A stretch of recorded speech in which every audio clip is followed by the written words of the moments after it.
Well, I think it's a great program that they're putting together, giving people a second chance, and because, everybody deserves a second chance. The program is worth it, and if you can get to it, go online, set up your appointment, come down and get it done. It's that simple. Walked out of there feeling like $1 million.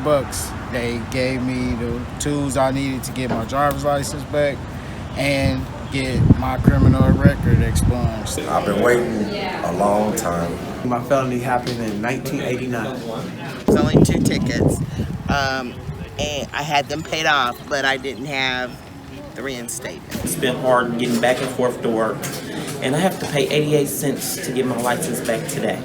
That's going to mean so much to me and my family. I got a prospective job coming up and wants me to have my license, and this is my way back.